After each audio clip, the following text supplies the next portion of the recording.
All right. Party people in the place to be, vandals, and all you people out there in the wastelands just fighting them robots. This is a brand new episode of How'd We Get Here? And yeah, I'm gonna go ahead and kick it over to Joe so he can tell you a little bit about who this episode is brought to you and by part of.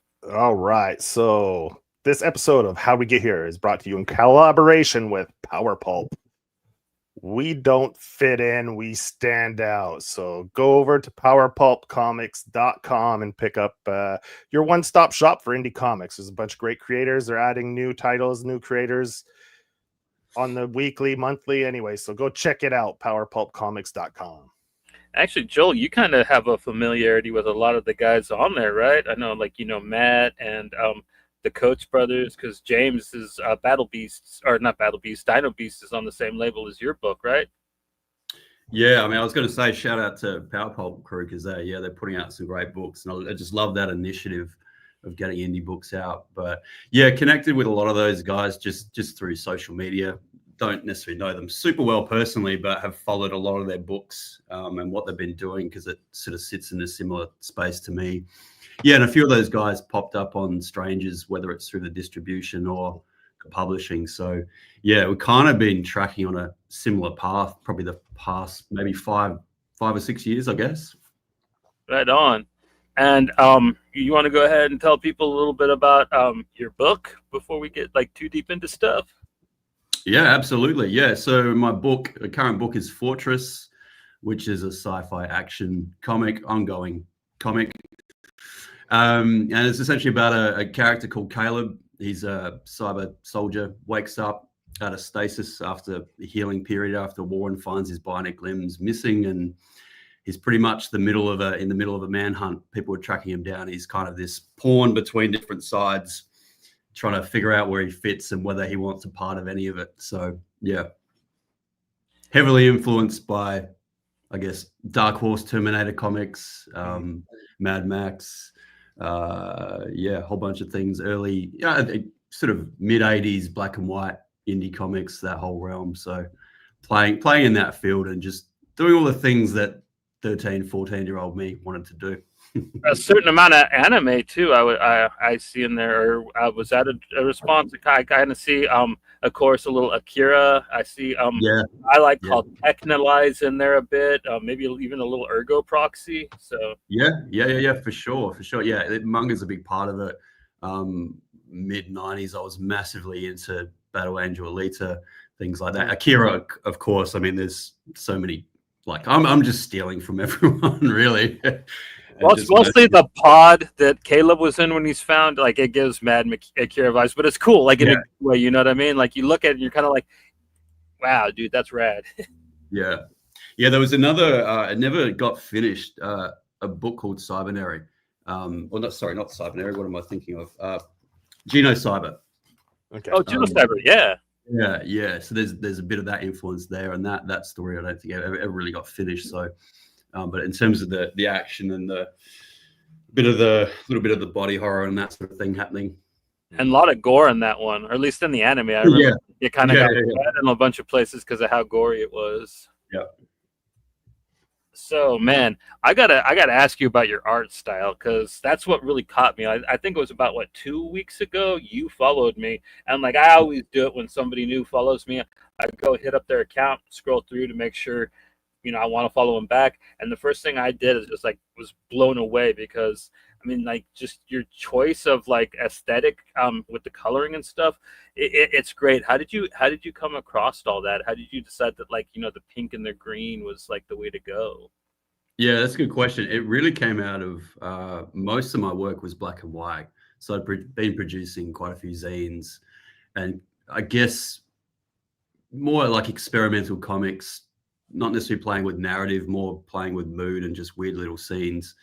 And that was all black and white. And I wanted to go into color, but I was actually quite intimidated by it. So I didn't know how to use a full palette, which is kind of strange because my day job, I'm a designer, and an art director. So it was kind of weird. But I thought, okay, well, what if I just give myself a really restrictive palette and find just an interesting combination and force myself into a corner to make decisions in the moment. But there was almost a freedom in that as well, just picking a handful of colors that complement but would also stand out. So yeah, I think I'm not sure how I came up with the palette. I probably saw it somewhere else. I probably saw it in a design and just thought, oh, that's an interesting combo, that kind of army green mixed with a dusty pink. And I like the juxtaposition of a bit of a almost natural masculine mixed with stereotypically a pink, which is a bit of a feminine thing, or supposedly. But I like that kind of clash that was happening there. And it, I just thought, well, once I got into Fortress, I thought I'll use this color palette essentially for this first story arc. And the plan is, as I go on, I'll change up the palette and almost give each arc a different vibe. But I may stick with the green and just complement that with other tones. Yeah. It's cool. It really gives a different aspect to like the monochromatic, like you were saying, black and white. It's not very different, but like it's different enough to really catch an eye. And I think that it makes the book so much more iconic than if it was just another color cyberpunk book. You know what I mean? With fluorescence everywhere and shit. Yeah, and I think that's where design plays a big role in comics, not necessarily just I guess it is graphic design in the sense of the colors you choose, as well as the page layout itself. The design language you're creating is so important. And I thought, okay, that's going to be part of the identity of it. Exactly. But it also will inform how this world feels. And it was informed a lot by, particularly where I lived as a early teenager, which is the Eyre Peninsula, which is a very open, broad open space that has just small pockets of like hills and greenery, but then these open landscapes. And so a lot of Fortress was informed by that kind of wasteland feel, because that's kind of how it felt like to me as a kid, and I used to love it. And just used to play armies and do all those sort of things that young guys do. But that the pink and the green really sort of, when I started playing with it gave me that feel. I was like, this is what I felt like as a kid. This has got that same vibe to it. So yeah, it's interesting. I did a little comic festival the other weekend, and we had a big market day. And that would be the thing that would draw people. They would see the book from the distance and they'd come up, and they'd just, because of that color palette, that would pull people in because it would just stand out amongst everything else. And there's a little bit of I think philosophy in there for me too, because I do feel like a lot of comics these days are overdone with color, like because of digital approach to comics now. You can kind of do anything, which is awesome, but I'm like, almost feel like restraint can be a little better way to do things. It depends on the comic, obviously. Story, the tone that you're looking for. I mean, But I do feel there's almost, just because you can doesn't necessarily mean you should. Exactly. But it's working for me, and I'll keep pushing it for this first story arc and see where I go after that. Yeah, but I mean, like you were saying, it definitely gives the book its own identity, a vibe. Like instantly, you see a page and you're like, oh, that's Fortress. Like, not only you have your quite a distinct style, but I mean, the coloring just helps to emphasize like the style of the book and stuff. Like people can pick it out right away. Like Fortress, oh yeah, it's that duo chromatic book, like with the two color palette, right? So yeah, for sure. Yeah. And I think some of that also came, a bit of that 80s influence where there was a lot of zipper tone or halftone being used, and that brought a certain aesthetic to books as well, and how they were treated. And obviously I've used a bit of that in the work as well, but again, that was, it might be a bit of a dirty term, but branding the book, it's part of the brand in a sense of what you were just saying it, you recognize and go, I know what that is. Yeah. And I kind of want that. I want people to know really quickly, I know who did that. I know where I've seen that around. I need to check that out. So it's in a sense part of the marketing. Yeah. Yeah. And it'll get people excited when you like do something new. Like now Fortress, they're like, this is Fortress. I know what it is. I recognize it. But then when you move on to something newer, people will be like interested. Like, what are you going to try this time? Are you going to go with the same thing? Are you going to try something different? Like it gives you, it builds like a reputation of like, you're not afraid to try something. Right. Something that's maybe a little bit outside of the box compared to a lot of books now. Like we said, the colors are overworked because of the digital. Like there's so many books. Like Johnny and I have talked about it. Like on Kickstarter, we go on Kickstarter and colors are horrible in a lot of books, and the books would look so much better if they just left them black and white, kind of, like flip the colors on them. Like the color palette is too large. Like they should cut it back a bit. But I mean, like we said, some of the books you see the black and whites, and you're like, wow, like the colors did a bit of a disservice to the book. They should have just put it out black and white, like some of them. Yeah. But I mean, that's also, I think that's the learning process for colorists too. Like coloring the book to fit the tone. Yeah. Like don't like if you're getting 3 different books, a horror book, a fantasy, or something else, they shouldn't approach the colors in the same manner. Like it should be approached in a total different mindset for each book, depending on the genre, Yeah, 100%. Well, it's similar to film, right? As a cinematographer, you want to approach, what does this story need? Is this a comedy? Is it a horror? Or is it a mix of both? Like what mood does this need? And I think that's coming from advertising and shooting a lot of ads as well. It's a similar thing. It's like, how does this need? How does the audience want to feel? And sometimes you do want to mess with their heads. You might go, this is a horror, but I want this to be really bright and poppy, and that's going to be part of the tension.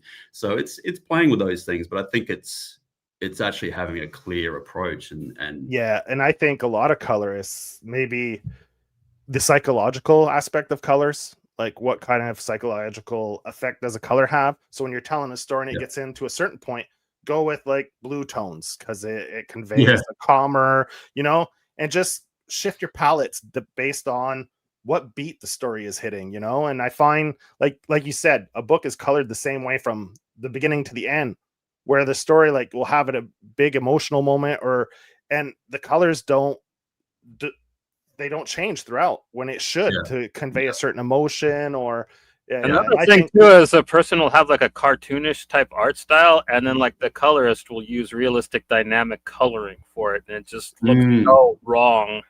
I can't stand that. I'm like, it's the coloring is technically great, but it often doesn't suit. But it's interesting. That's one of the challenges with Fortress and having a limited palette is how do I even shift the mood from scene to scene? And I'm starting to play that with a little bit more in issue 4 and 5 that are coming, of just shifting things a little bit, because I'm aware by then it is going to feel a little bit same. So I'm trying to push myself. How do I, without introducing a new tone, how do I take this somewhere else, and how do I continue to make it interesting?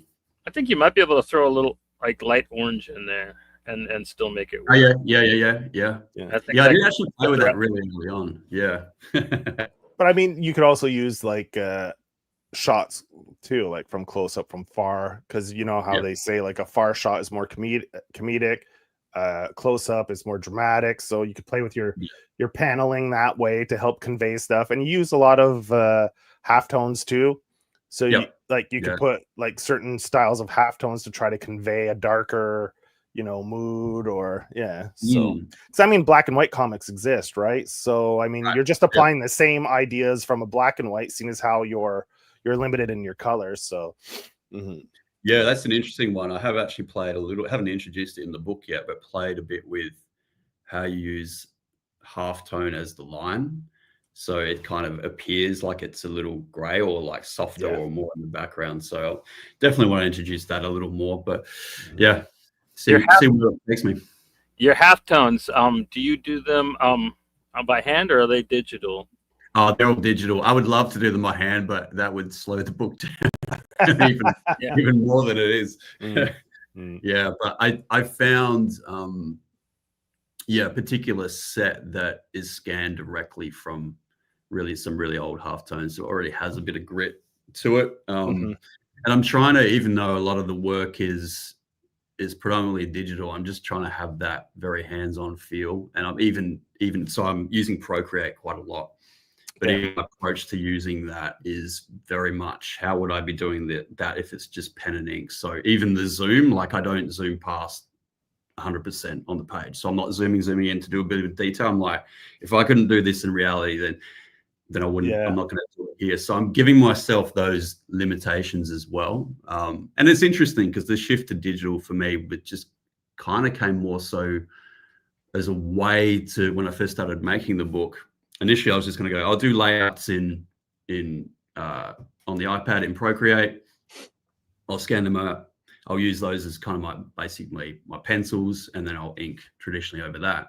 But the more I got into it, the workflow got quicker, and it was something I could take with me to work, basically like taking a studio to work with you. I could work on it on my lunch break or when there's a bit of downtime, and I'm like, this is actually really, really effective for me as someone that's not doing comics full time. So yeah, so it's kind of been really handy in that sense. But at the same time, I'm always got that pull to, I just want to pull out a brush, and I will, and I still draw traditionally, but to do a book completely old school pen and ink and get my hands dirty.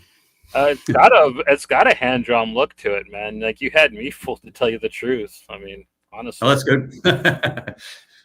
Yeah.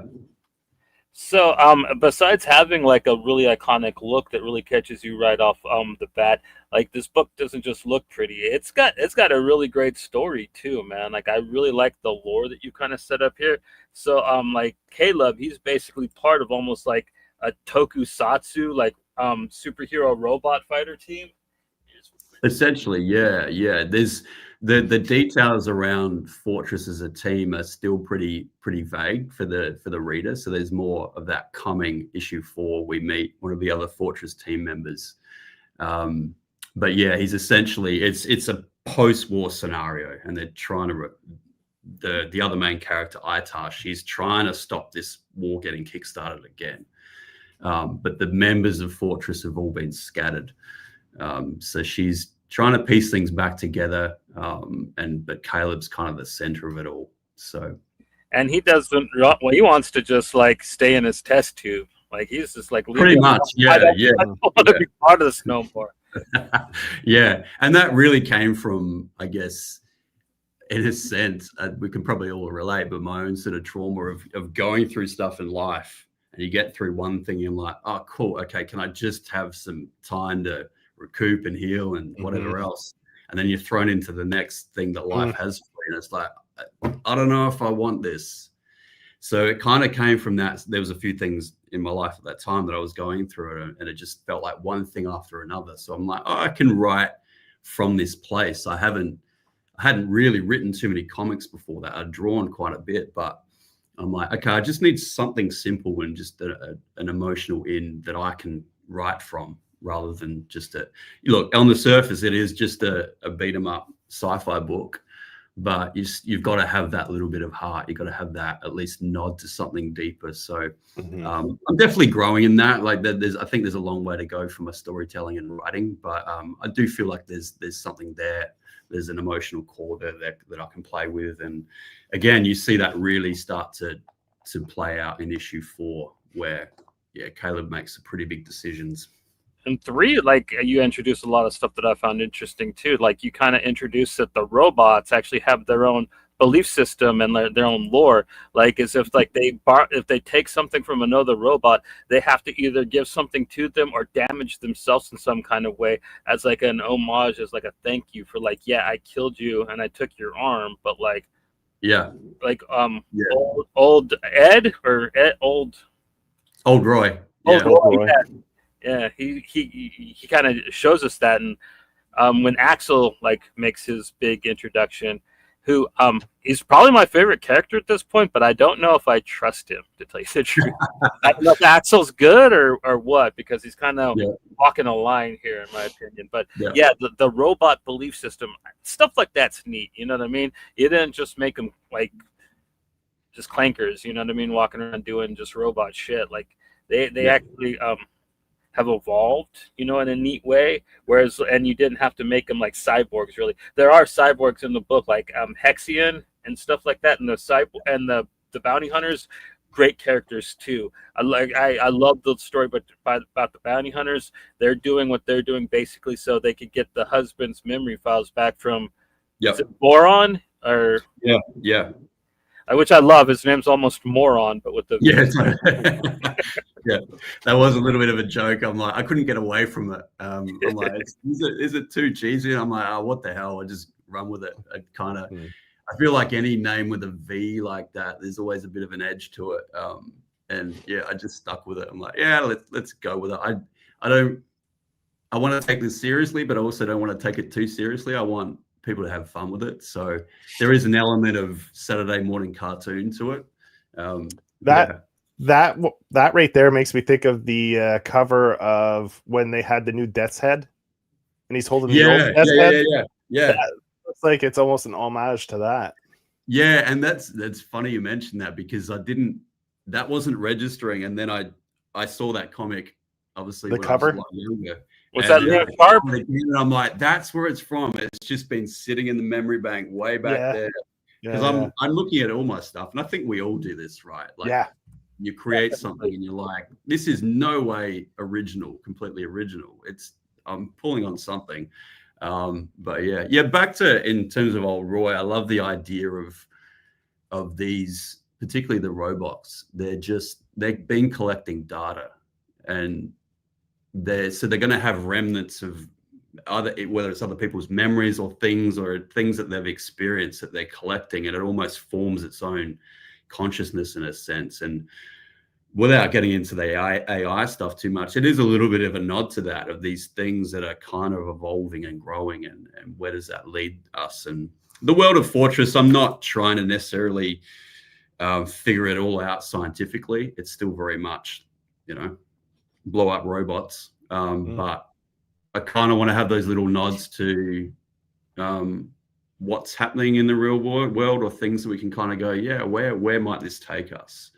But it also creates fun, interesting ways for character to come about, rather than, like you said, rather than just being a big tin unit. It's there's something more going on there, and I like the tribalness aspect of that, of marking yourself as a you've defeated an enemy, but then you're almost recognizing them as another entity or something. And particularly because old Roy takes that arm. There's just that acknowledgement of I continue on because I've taken something from you, in a sense. So yeah, there's much more territory to explore there that I've got planned, particularly for old Roy, because I think I've got an interesting character there. He's really cool. And like he was kind of almost like the Arnold Schwarzenegger in Terminator 2, kind of. They took him and made him good, I guess you could say. Did he fight alongside them in the war, or did they liberate him after the war? Yeah, I said, without giving away too much of the backstory, but essentially, yes. So old Roy is essentially a discontinued war machine, really, and he's just found, and I refer to him as he, but really it's has found ways to basically upgrade and continue on. So there's a sense within it that I don't want to be discontinued. I don't want to be shut down and scrapped for parts and all these sort of things. So, and that's even just a reference early on as a kid to discovering things like Transformers, where you go, these robot things, but they've kind of got a soul or something going on there. What's happening? A consciousness. So it's a little bit of a nod to that. But yeah, so essentially he fought alongside the Fortress crew in the war, but he goes back further than that even. So okay, so he kind of was almost like a fourth member of Fortress type of thing. Yeah, the full original Fortress team there's 7 members to it. And part of the story will be uncovering who those people are and where they've got to. Like I said before, issue 4, there'll be another one that pops up. So Axel was part of it as well, that shows up in issue 3. So we're starting to see more of them, but there's a whole backstory there. And that was part of the tricky decision of whether I start with explaining that or whether I jump in at different, where do I jump into this story? Because there's a whole backstory there. And that's one of the learnings for me, is trying to figure out how much do you give the reader? How much do you hold back without completely confusing them? But so far, it seems like people have got the general idea and the thrust of the story, which is encouraging. His introduction and Itar's introduction is great because at the beginning, the first page, like she's like standing there, and the narration's almost sounding like she's about to scrap with them, and the next thing you know, she gives the code, and like they're homies. I really like that twist too, like that. Yeah. Like right off the bat, like I just saw how clever this book was. You know what I mean? Yeah, I think I'm really interested in how stories start and how you start a new issue and what's the way in and how do you hook someone really quickly. And a lot of that is, again, growing up on the monthly Marvel and DC books where they had to be really good at, this is potentially someone's first pickup, or they might not have had the previous issue. They might have had 4 issues before, which was my experience picking up comics off a spinner rack in a newsagent. You couldn't guarantee that I was getting the next X-Men. It was just like, that's there, I'm going to grab it, and I'm into the story, and I don't really get what's happening here, but I kind of get this is the main person. And the overall story. Yeah. And that was part of the excitement for me, I think, of a lot of those comics is figuring it out and reading the letters page and going, oh, what? So something happened there? I don't know. How do I get that? And this was before I knew there was even a comic shop that you could go to and even find a back issue. So, but yeah, I love trying to figure out interesting ways into stories. And I think not to say that old ways are necessarily better, but I do like those approaches where you would have either a splash page or something that intrigued you really quickly rather than a big build up to something. Sometimes I think comics are treated too much like film, where you assume someone's, a comic is generally a quick read. Like I'm talking more of a 20 to 24 page book, not necessarily a graphic novel. In film, you've got the time to pull people in, but with a 20-page comic, you kind of want to grab them pretty quick, particularly with an action story, I think. So, yeah. And then also you talking about story, and you mentioning that you are kind of pictured your your town as a wasteland. There's a wonderful backup story in the first 2 issues. Was that kind of based on you as a kid, like the boy and his comics and the running across the robot and the magpie? Yeah, 100%. That's literally what me and a few other buddies used to do, which was you'd go to the local newsagent. So that's what we called them here, kind of like a newsstand, but an actual brick and mortar store. And you'd get your comics and then they'd be gone and you weren't quite sure. And I remember seeing one day the guy that ran the newsagents was dumping a bunch of magazines and comics in the back of his little pickup truck in his ute and driving out towards the dump. And I'm like, where's he taking those? I was quickly on my bike and kind of followed him out. And I didn't see where he dumped them, but I saw that he dumped them. And I'm like, I'm going to look. So I'm looking through trash and everything to find, and found a whole bunch of comics and magazines, all with their covers ripped off, because I think they could return those and get some sort of reimbursement for ones that didn't sell. So that's how I actually found a lot of comics. Like I found a lot of old X Factor back issues that way, X-Men, even some early Australian superhero comics as well. And me and a couple of the mates would go out there. We would time it because we could see that the newsagent's owner would make this trip out once a month. So where my house was sort of just not too far from the newsagent. So if I sat on the front fence, I could see him drive off and off towards the direction of the dump. So it would be like, all right, let's go get some free comics. Yeah, that's awesome. When you're a kid, that's like a gold mine. It was everything. Yeah, because I had a little bit of pocket money. And comics were a lot cheaper back then, but if I've only got $5, I could probably get 4 comics for that, or maybe 3.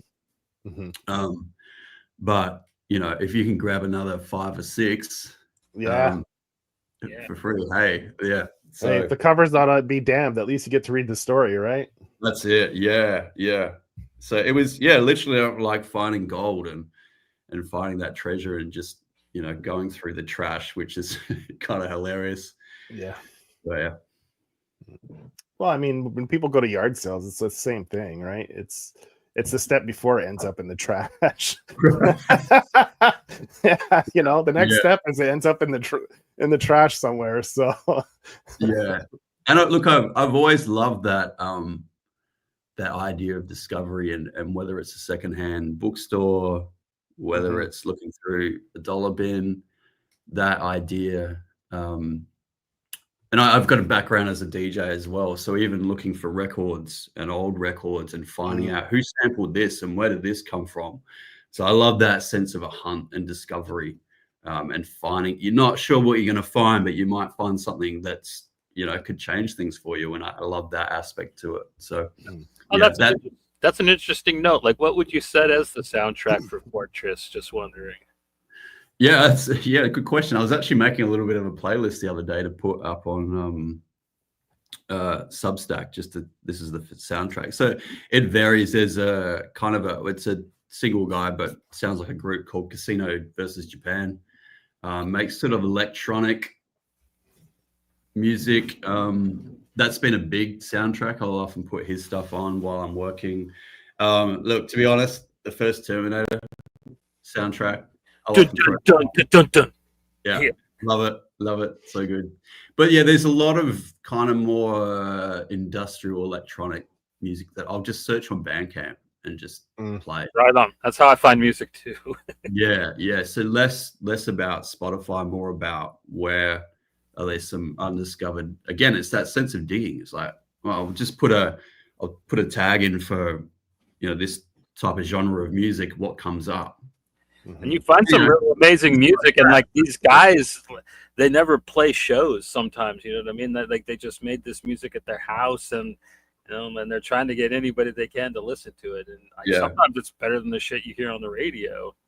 100%. There's other things like Lightning Bolt that I'll throw on, which I love. Early Metallica I'll throw on. What else is there? Yeah, so it just depends on the mood. And again, I'll try and put something to suit what I'm drawing or writing, just to get in that headspace. I've grown up with music, so it's a big part of creativity for me. So yeah. Right on, yeah. Go ahead, Joe. Yeah, I was just talking your art style. When I first read it, it made me think of two people that early Riley Rossmo. Like, what's that title, Johnny? The Viking Ninja Cowboy, or I never Cowboy Ninja Viking. You had it. You had the right word. Yeah, that's it. It made me think of that book a little bit. The style, like the line work and stuff, and a little bit of an old buddy of ours, the late great Schlepzig as well. Sometimes some of your because he started getting into the coloring, like with just a couple different tones, and your line work it's got that loose feel to it. Like almost like you just, like we're talking about overworking, like you're not overworking it. Like you go in, make a few quick lines to give the information it needs. So it made me think of that, like the same style, like a loose kind of quick, sketchy kind of style too, which I thought it was really cool. But right away it made me think of that, like early Riley Rossmo stuff, Yeah. I love that. I love those references. I can see that for sure. Yeah, and that's a big part. I do spend a lot of time on layouts, but when I get into the actual finished drawing, I really don't want it to be overworked. I want it to feel. I want that energy for that world, and there's some things I'm not great at drawing. So if you can have a certain level of energy, that can compensate. Because again, I don't necessarily want to make the perfect drawing. I kind of want to tell the story. So if this arm is a bit wonky, who cares if it's got the energy of what it's doing and that keeps the story moving? Then, I want to get better at drawing, obviously, but I'm not going to redraw 100 times. But you see, you tighten up in some aspects too. Like a few of the robots, I noticed you tighten it up a little more, like to get more. Like right here. Yeah, or the bot, what do you call it? The ones that just roam around watching people. The shape, the head, and everything. The drone bots. Like I thought you like the one that's in the background right now. Like I was like, oh man, you really drew that like almost like a technical drawing, So I was like, yeah, you tighten it up, and your structures too were pretty good. Like the houses, the stuff like that. I thought all the structures like that were really, really had a lot of detail in them. Some that you knew the background, like the word bubbles and stuff. You could see you have shorthands, for details. And then when it's a focal point, you go in and give the details, which is fantastic, right? Like a lot of people, I think that's a big mistake of a lot of comic creators, is not laying your stuff out beforehand, like where you know where the word bubbles are and stuff. So then you're putting details in things that you'll never see, which slows down the process, like you're saying, and like it's a time-consuming thing. So any little trick you can do to make it a little quicker, right? So I think layouts are like thumbnails and all that of your story beforehand are crucial in saving time, right? So 100%. Yeah, I think that's probably the funnest part as well, is for me, is the layouts, because that's where you're really creating the story. And look, different artists approach this differently, or different creators. So, but for me, that's where that's where everything is. So when I get to the finished art, in the sense that it's less about the storytelling and more about how do I want this, what's the atmosphere really? Yeah. And who are the individual characters? I mean, at the layout level, for me, sometimes you can't really tell who the characters are, but I'm just trying to figure out blocking and the movement, the pacing, the beats. And where those, the speech bubbles sit. Again, that's another big design part of comics, of how your eye follows that, and are you making it easy for the reader? And if you're not going to make it easy, hopefully you're doing it on purpose, to either confuse or whatever else. And there's been a few pages where I've gone, oh, there was a lot there, and was that easy to follow? I'm not sure. A couple of times, I think in issue 3, I did it where I actually put arrows. Yeah, the arrows coming down and around. Yeah, I was gonna say that. Yeah. Because I'm like, oh man, there's a lot here, and I don't want to redraw this whole page just to suit these. And I think I rewrote some of the words, so that kind of gave me certain problems to solve. But that's also the fun of it, right? Is you might make an edit, or you realize, oh, that dialogue didn't do anything. I need to rewrite that, and you go, oh crap, I've boxed myself into a corner here. So figuring out how to get out of it. But I mean, arrows are a universal symbol, right? I mean, everyone understands an arrow. It's perfect. Come this way. Yeah, exactly. I'm not going to be smart about it. I'm just going to show you. Yeah. What's the easiest, most practical way to get myself out of this? Yeah, exactly.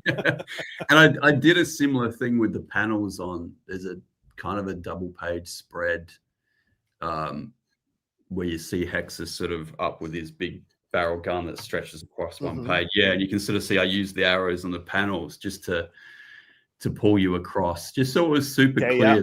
This is the way the action's going.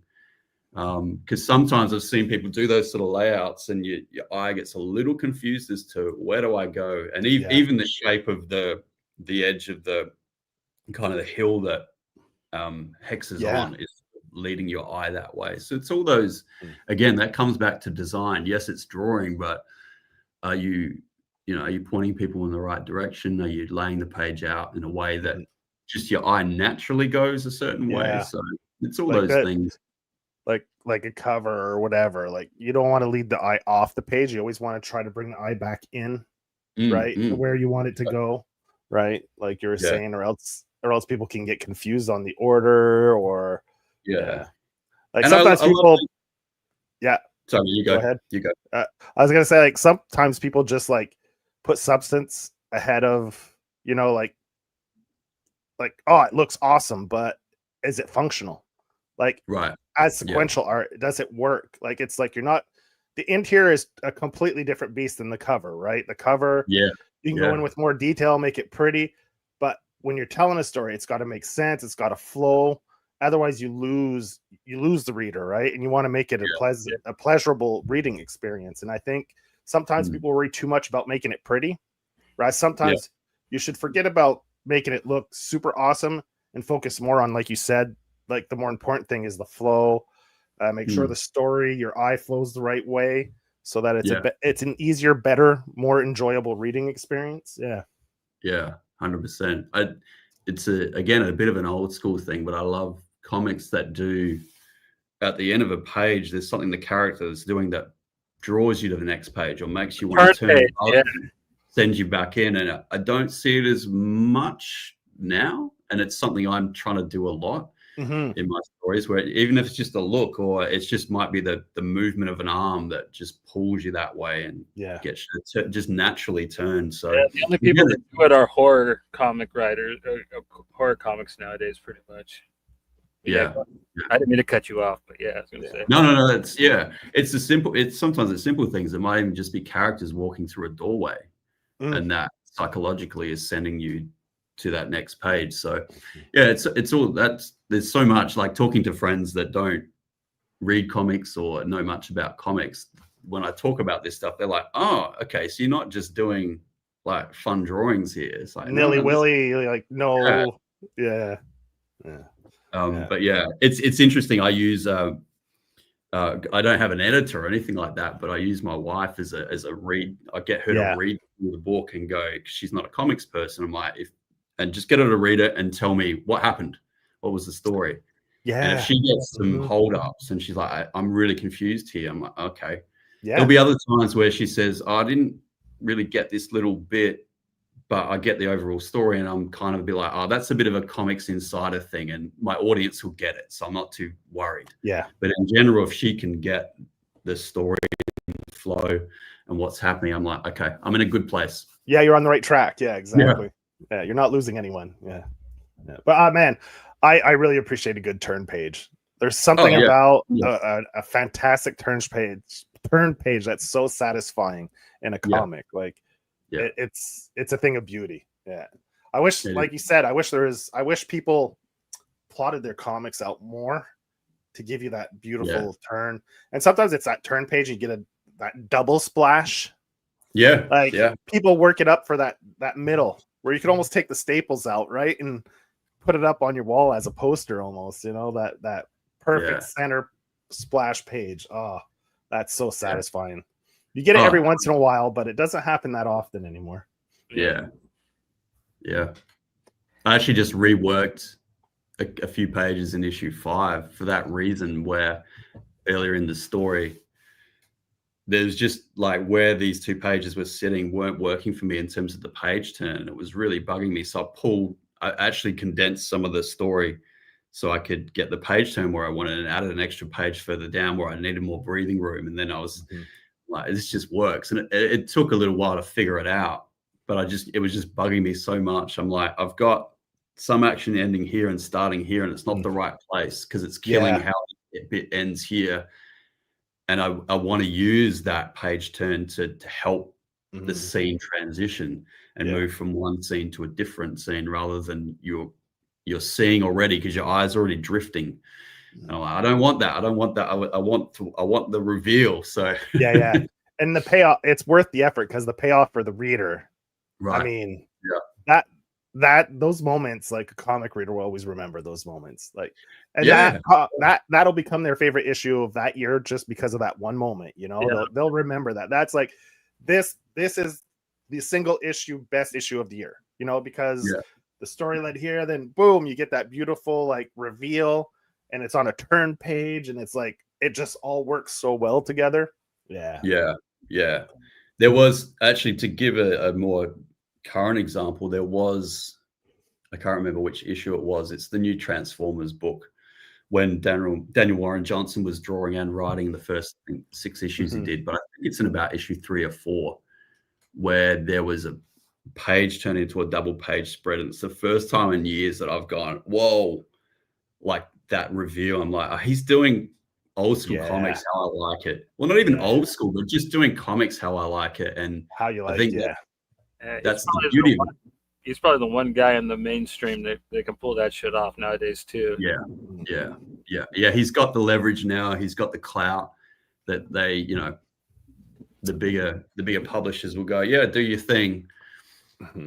I think, but when you're like, let's say a cartoonist or whatever, I think it's a little easier to pull that off because you're both the storyteller and the director, so exactly. There's nothing lost in interpretation or extra people to pay, what I mean, on this experimental thing, what I mean?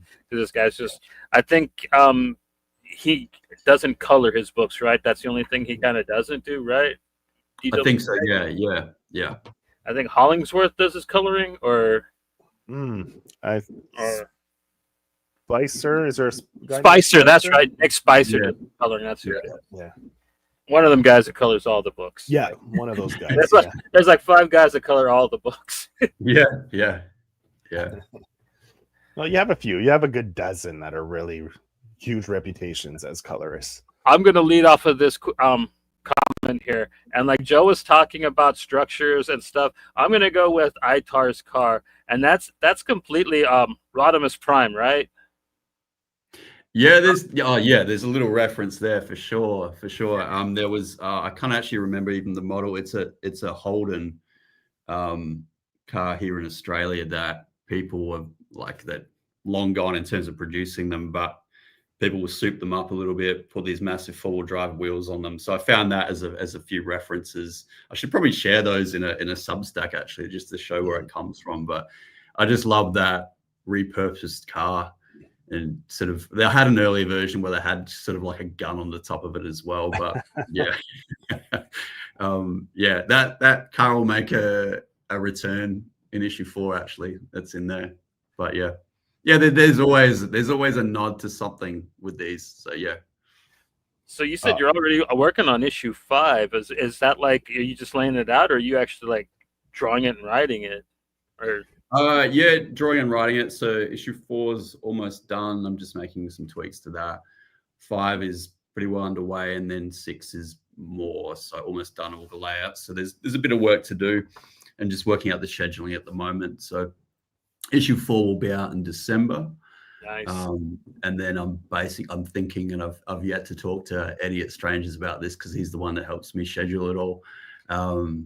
Probably 5 and 6 will be 2 months between, so after 4, so that'll be probably February for 5 and then April for 6. And you said you got a whole first arc planned with this like color scheme. Like how many issues is that going to be? About 10 or? Oh no, it'll either be 6 or 7, and that's what I'm trying to figure out at the moment with 6 is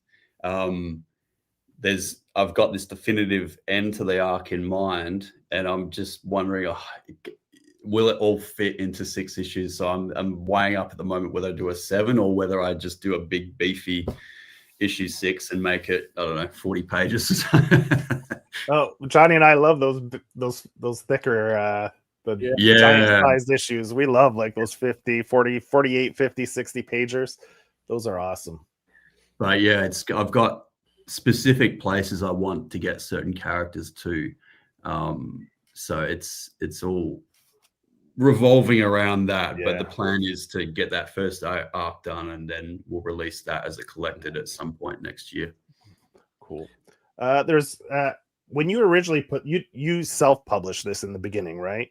Yeah. And it was 3 issues. Yeah. The original arc was 3. Yeah. Yeah. And then when it got picked up, you expanded the story to like 6 or 7 that it's going to be now. Well, I already always had the story. Essentially what happened is, I think I put the first run of the first issue out in end of 2019. Okay. So just before the pandemic hits, and Eddie at Strangers had picked up issue 1, maybe issue 2 as well. Just bought it from me directly. So I was getting quite a few buyers, and mostly from the US, which is kind of amazing, but also like, I'm so sorry guys, you're paying insane amounts of shipping for this book. And eventually, so Eddie at Strangers hit me up and just said, look, I'm bringing in some books from the UK, and I've set up a distro. He had Strangers fanzine at the time that he was producing. And then he got into distribution, and he said, look, I'm bringing these other books in. Like, I'd love to distribute Fortress just at that indie level. So we did that and had the first 2 issues with him, and that did really well. I think that sold out within the first 24 hours that he put it up. Wow. And then probably a year later had issue 3 out, and that did really well with him as well, just as a distributor. And then it was maybe late last year, or maybe the year before, I can't remember now. Anyway, it was, earlier this year, he sort of hit me up and said, well, what do you think about this idea of if we re-released or relaunched Fortress through Luna Distribution, so a bigger distribution network.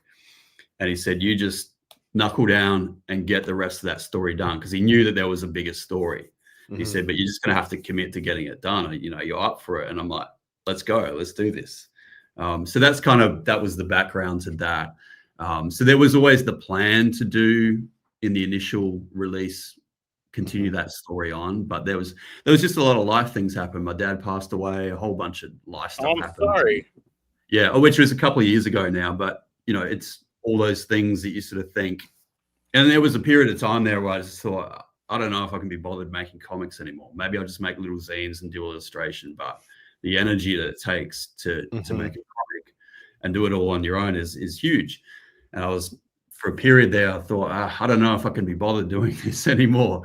And then, you know, you go through different stages, and then eventually I went, no, I love this too much. I can't give it away. And then literally probably a few weeks later, Eddie hit me up and just said, hey, do you want to relaunch it? And I'm like, great, timing. It's all coming together. So let's just go all in, all guns blazing. Do you guys got any plans? Then I crash and burn. Do you guys got any plans of reprinting issue 1? Because that's kind of the hurdle in my way. I want to order them all for strangers, but like issue 1's out of print. Yeah. So Eddie should have all the books up hopefully in the next few weeks, as in the first 3 issues. So when I'm printing, Luna always gets you to print over anyway, just to account for any damaged copies. But then we've printed a few extras for him to put up on the site.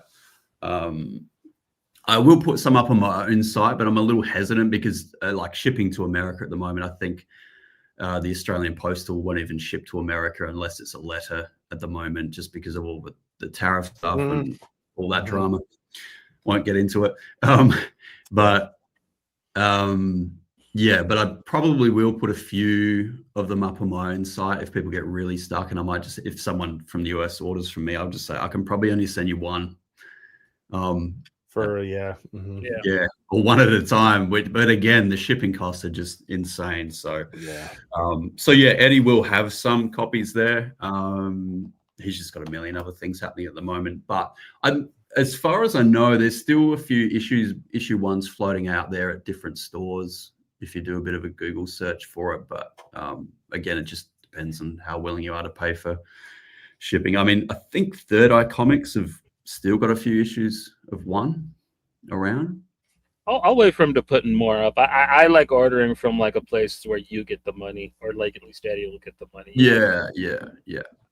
And that is going through Luna was great in terms of the reach, and you know, I can just Google Fortress now, and you know, it just comes up. It pops up. Yeah, amazing. But yeah, like I don't in terms of the volume that we're printing, I don't see a huge cut. And, you know, there's been a few people comment on that, you know, the books, this, you know, cost this much. And I'm like, hey, I'm just one guy. I don't have $1 billion corporation backing me. Yeah. Well, I mean, like if you're buying indie books, you should be looking at least paying $6 minimum for an issue. And, I don't know, maybe up to 12. I'd say it's doable. I for 15, I would want like a 48 pager, to tell you the truth. But yeah, I think that's fair. Yeah. See, me, it's not so much the price of the books that I have a problem with. It's like you keep saying, the fucking shipping is just the shipping costs in Canada alone, though, in the book. Like if I'm paying like what, $7 to $10 for a book. The shipping is 15 to 20. Like, right. Yeah. It makes me sick to my stomach that creators are charging like $10 and it's costing almost double than what the book is worth to ship it. It's just maddening. That well, there was a friend of ours book that like there's 6 issues of it, and like for Joe to get it up there, it would have been like almost $100. Wow. Yeah.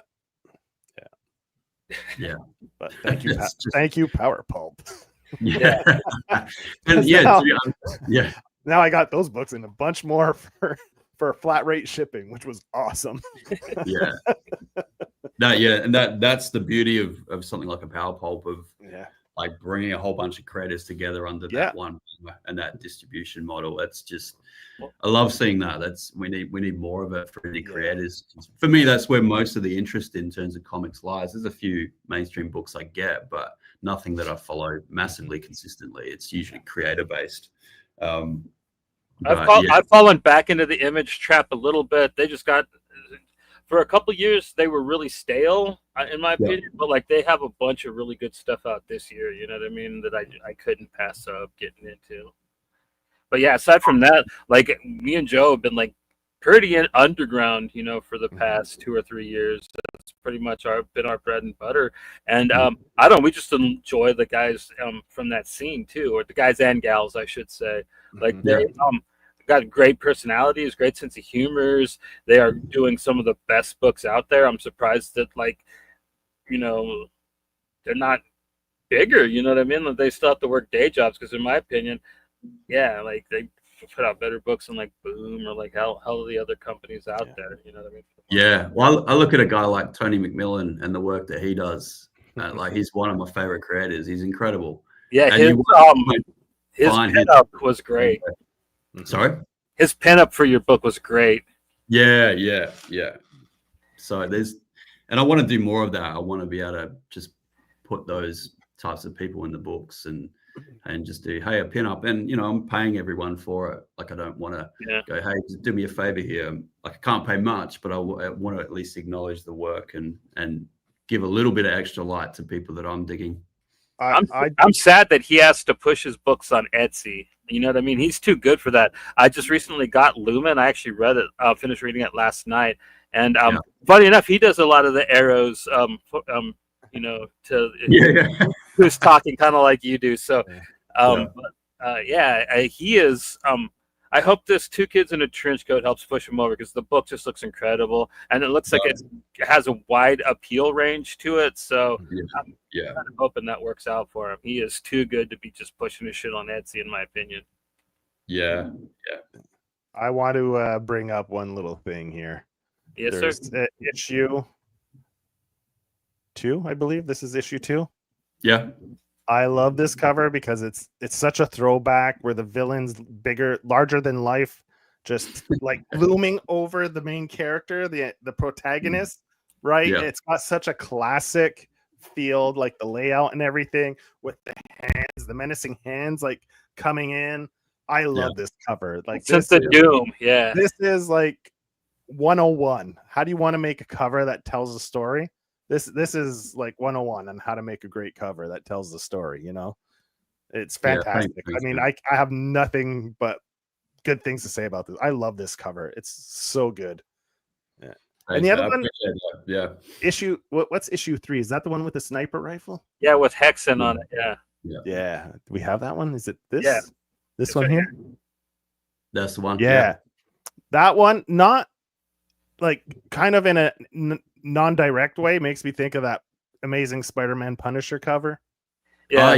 Because you get the circle, right? So you have the circle down on off to the same side, you know, and it's like a sniper thing. So it gives me those like Amazing Spider-Man vibes. I believe that's even the first appearance of Punisher, right? Yeah, that was, yeah. Okay. So it's got Spider-Man in the scope at the bottom. Yeah. So anytime I see like a scope thing like that, kind of even like the angle you had it at, it totally gave me like those Spider-Man vibes. It's great. Yeah. I think there's just a natural lean as well to having it on that side. It just feels right. I don't know. Yeah, like, left to right. I think as well, the cover for issue 2 was a little bit of a nod to I can't remember the actual issue number, but an Avengers book came out in the 90s sometime, and it's got you've got Ultron sort of in the background, his head's big, and you got the Avengers sort of, and it's all black around them, and it's that kind of thing where the villain is larger than life and looming, and the villain is almost an atmosphere. Which I just love. Again, I love that it's comic stuff that that doesn't happen in reality, but the emotion and the feeling of it is just like, and that those hands coming in around Caleb, pressurizing him.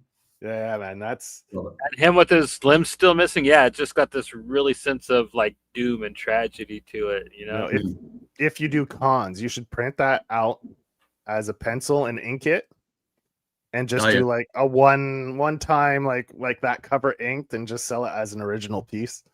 That's a cool idea. Yeah. Okay. Yeah. Yeah. Because hey, man, I don't know if you're have anything lined up for conventions and stuff like that, but original art. I mean, if your book's popular enough, I mean, you could make a decent amount of money off original pages. I mean, yeah. No, I've been thinking about doing some originals just purely just to sell, like just either a recreation of my own covers or variation of. What I've heard some creators have started doing is they'll do most of their book digitally, but if they have a splash page, they'll do that traditionally. Oh, that's cool. Because it's such an easy sell. A beautiful splash page. People want to buy it. All the sequentials, the more sequential stuff, they'll do like the digital way.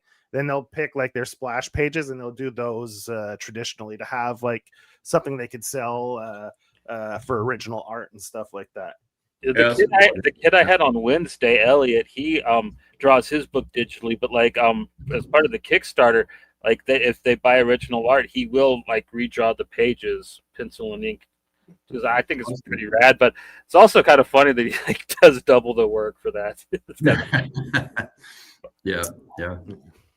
Yeah. Well, in terms of conventions, I mean, there's a few here in Australia that are really creative focused and great. But in terms of one day I'd love to get out to the States and do some of those conventions, but I think it might be a few years before like hit up Heroes. I think Heroes. I think that's the good one for indie creators and stuff. Yeah. That's in Baltimore, right? No, it's in North Carolina somewhere. Oh, okay. So I think I heard the one in Baltimore is pretty good for indie creators too. I don't know what that one's called. Baltimore. You're saying it wrong. But yeah, I'd love to make that trip one day and just connect with all the people that I've got these digital connections with, and that have even just people that have backed the book. Because again, that's where most of the audience has been in the States. So I'd love at some point to get out there and connect with people and do a few of the cons and do a bit of a tour. The only con I know for sure in Australia is Melbourne has an official Comic-Con, but like I hate those things anyways. They should be called Media Con. They have fuck all to do with comics nowadays, man. Yeah, they have a bit of an artist alley, but like I wouldn't bother with it. There's a few of those. There's another one called Supernova, and they're just basically just big pop culture conventions, which is fine. If I'll take my nephew to them, and he loves it. But if you want to dress like Harry Potter or something, like those. Yeah. He'll put on his Spider-Man outfit, and he has a great time. But for an actual comic creator, it's kind of sad that there's not that recognition. That not that you can't have all the big pop culture stuff, but it's like at least give a decent nod to the creators that are making the work. The foundation of these events were based on comics, right? Originally. Is issue 3 out yet, or is it coming out?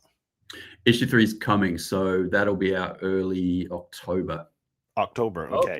So people can read it. Okay. Yeah. So people, if they want to get it in their comic shops, they go to Lunar and they can pre-order it through Lunar. Have their comic shops do it that way. Yeah. If they just talk to their comic shop, just say I want this in. Is the pre-order cutoff over, or do you got a code for them? I think the pre-order's done for issue 3. I think that ended about a week ago. Yeah. Because basically orders come in, and then I quickly get it to print after that to make sure it gets printed into the warehouse in time. And I mean, like, these books are worth it, in my opinion. Like, they might be a little bit more than like your typical book, but they're 30 pages. There's a lot to them. You got great back material, like all good comics should have. I love Itar's notes. They're really funny sometimes. Like, she's a character. Yeah, and I'm trying to bring a little bit more, fun into some of the. Not so much that it's popped up yet, but because the story I was talking about this with my wife, most of it's so serious. I need to inject a little bit of comedy, or just, and maybe she's, writing one of these notes and she's ticked off because, her coffee's not great or something. Just something to bring a little bit of, amongst all the tension and doom and gloom of the world, that there's a little levity to the situation, Yeah. And that was part of the backup story with 1 and 2, just that little nod to just a kid trying to find comics. And you know, he's shot at by this kind of roaming robot, but he kind of doesn't really give it the attention it deserves. The fact that he almost got killed because he forgets about it. He's like, well, got my comics, I'm out of here. Just to let people know, like, you can go to your comic shop, have them order it through Lunar. I know used to be with Diamonds, sometimes your comic shops could put in an order for issues 1 and 2, and if they still had some in the warehouse, sometimes they still have copies and they can send them. So you could always ask your comic shop to try to order the other ones, or like you said, this Stranger Publishing. Yeah. Strangers Publishing, like you said, in 2 or 3 weeks they'll probably have a restock of the issues there, which I know Johnny's probably cringing as I say this, because that means he's going to have to compete to go buy the copies there. But I mean, if you wait 2 or 3 weeks, you could probably get the copies there and then get caught up, and then you could just keep going through your comic shop that way. So there's always ways to get your hands on them. Yeah, Johnny, I'll give you the inside word. Yeah. or if you're not patient, just, you know, you go to eBay, or like you said, maybe Third Eye probably still has some issue 1s and 2s. Yeah, there's a few places that do. Do a Google search and a few places pop up. But yeah, and I've been weighing up whether I'd sell digital copies of it as well, but I'm always hesitant to. I'd love to keep it a physical thing, a physical experience. So, but we'll see. The original 3-shot. Do you know where I could maybe get my hands on those? That's also very interesting to me. Oh, the original 3, yeah. Oh, yeah. I've still got a few copies of that. I think Strangers still have copies of the original 2 and 3, but the original 1 is pretty much gone in most places. But I've got a couple of copies of that. So we'll work out something. Yeah. All right, cool. So let's sign off now so Johnny can negotiate. Well, not quite just yet. We got some really cool stuff coming up. Tomorrow we're gonna have Raymar Brunson on. Yes, sir. Talking about Ghostman and Pickle Detective and his Batman comic. The Reminder. Yeah, the Reminder.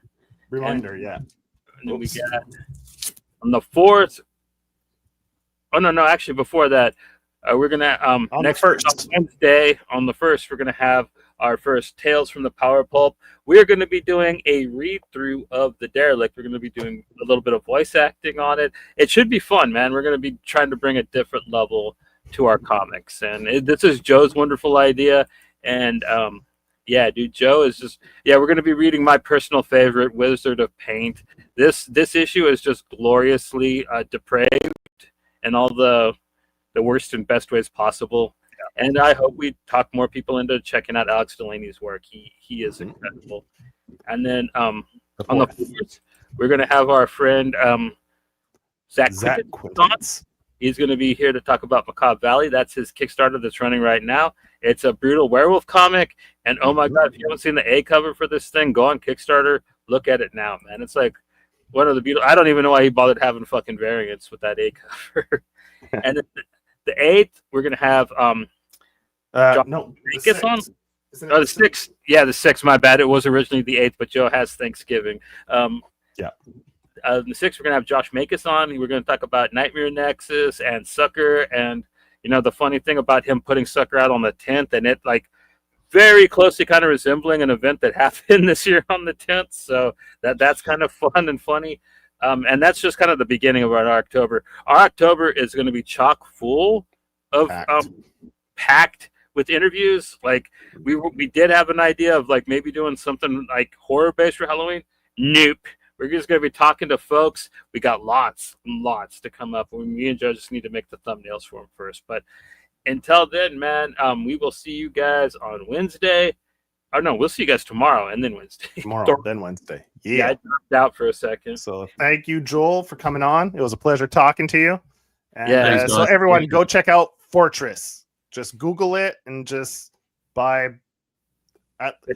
issues 2 and 3 and leave issue 1 for Johnny. Leave all the issues. No, thanks so much, guys. I really appreciate it. It was great to chat. Good to chat to you both. And yeah, hopefully we'll chat again soon. Definitely. All righty. Outro time, baby.